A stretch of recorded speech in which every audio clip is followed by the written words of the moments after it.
Kalau Oke. Kades Bogor, Pak. Kades Bogor, dari sisi otoritas kewenangan kan SK kepala desa itu dari bupati, maka bupati harus punya tanggung jawab terhadap pembinaan kepala desa.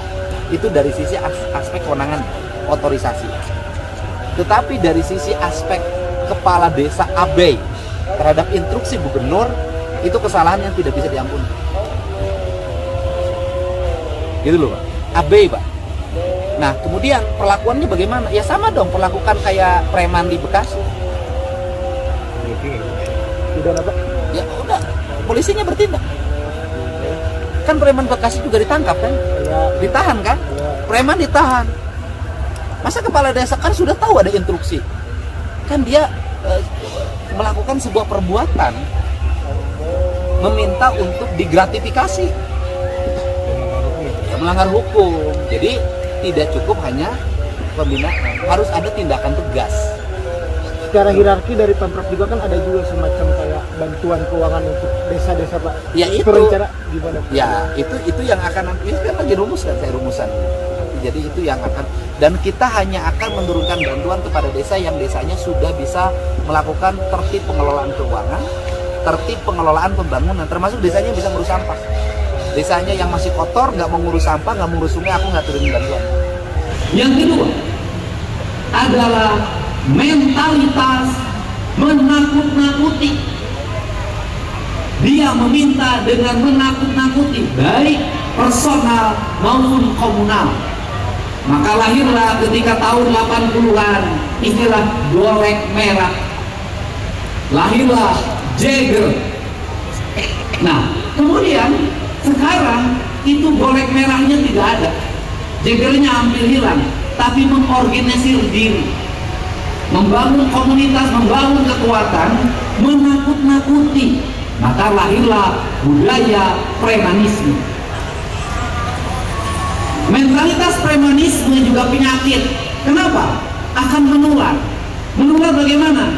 Akan menurunkan orang untuk mau bekerja. Kenapa? Daripada digawe macul, daripada digawe ngadu, daripada digawe nari, daripada jadi tukang kayu, daripada jadi tukang bigur, daripada jadi sopir, daripada jadi kenek, maka lebih baik kita berkumpul, berkerumun, datangin orang, gocap dapat, gocap dapat, gocap dapat. Kalau lingkaran ini makin membesar, maka banyak orang yang ikut. Kalau semakin banyak yang ikut, maka nanti adalah orang yang produktif makin menurun. Kenapa? Untuk apa kerja keras? Mending nongkrong sambil minum sambil udut, nakutin orang dia dapat duit dalam setiap hari. Ini juga berbahaya.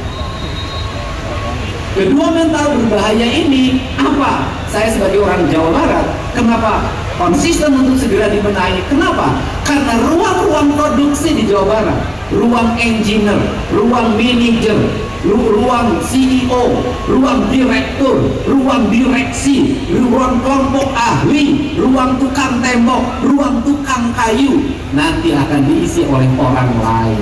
Dalam jangka panjang kita akan jadi tamu di kampung kita sendiri.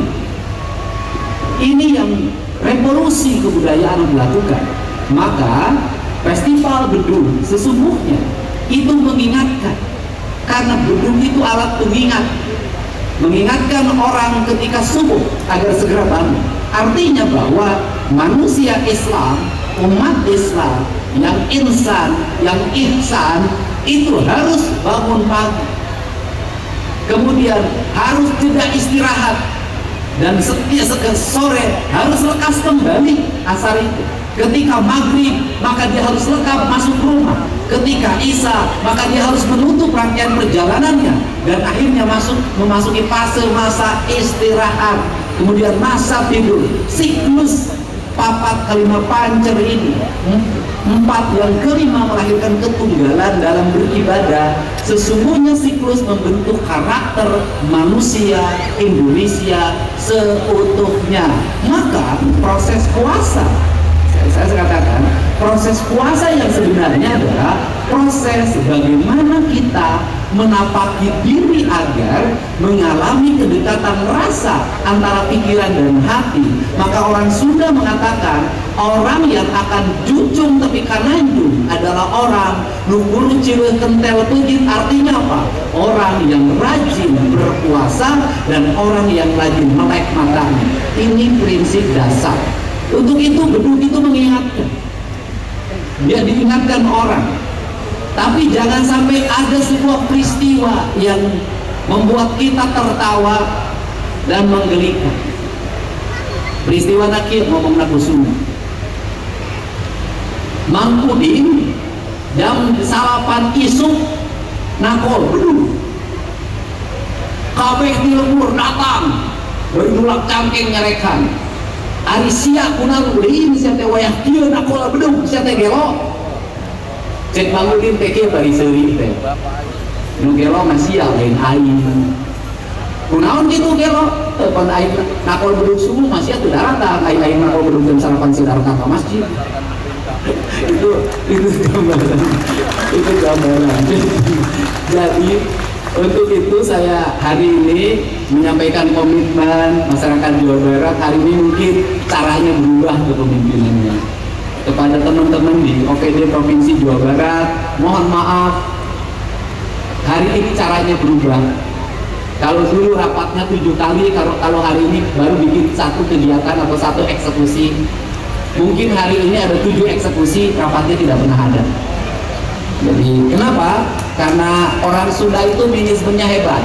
Pok, pek, prak.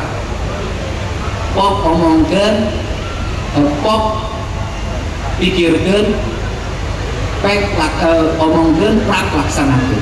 Ini orang Sunda itu kepemimpinannya hade gogok, hade tagok. Orang Sunda kepemimpinannya adalah murah congcot, murah bacot. Orang Sunda itu kepemimpinannya nya gogok, nya mantong. Jadi nya ngomong, nya harus mengeksekusi. Itu kepemimpinan orang Sunda. Jadi hari ini di Jawa Barat mungkin akan banyak eksekusi-eksekusi yang dilakukan dengan cepat. Karena saya 14 hari memimpin, sudah banyak eksekusi yang dilakukan dengan cepat. BMKG mengatur evaluasi, menangani banjir, menangani berbagai hal, bongkar rumah, segala macam, dan ini akan konsisten terus dilaksanakan. Dan saya mohon maaf kalau nanti sedikit galak, misalnya pada yang minta-minta akan saya tertibkan. Kemudian yang kenapot brom akan siap benahi. Semua, kenapa? Karena kita ingin membentuk bukan hanya pembangunan manusia Jawa Barat yang beradab dan bermartabat. Ini prinsip.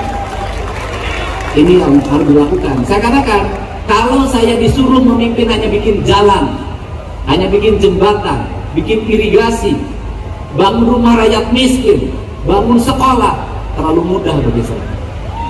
Tetapi yang paling penting dari diri saya adalah merubah mentalitas rakyat Jawa Barat dari pangadulan menjadi petarung. Itu yang betul. Jadi saya hanya ingin itu saja, ingin merubah. Maka momentum 1 Syawal ini adalah momentum perubahan, menuju kebangkitan, menuju kemajuan, menuju orang Jawa Barat menjadi masyarakat yang pemimpin dan rakyatnya menjadi orang yang paling tunggu di Indonesia. Itu harapan saya. Itu. Ini harus dibangun dengan kita. Hari ini saya ucapkan terima kasih, Bu. Simbolnya adalah itu namanya mahkota binokasi. Simbol dari mahkotanya Raja Sunda. Ini ada kakak saya Udarman, Raja Sunda.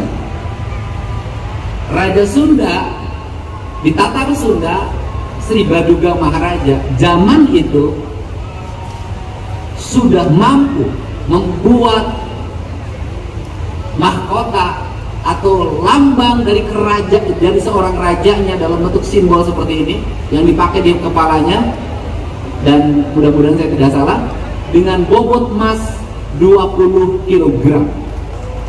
Artinya dia adalah seorang pemimpin yang kaya raya. Dan karena kaya raya maka Pajajaran termasuk yang pernah dijajah. Jadi karena daerah yang dijajah itu biasanya daerah kaya. Karena daerah miskin tidak akan pernah dijajah. Kenapa bisa dijajah? Karena terlalu berprasangka baik. Uning ati leah mana?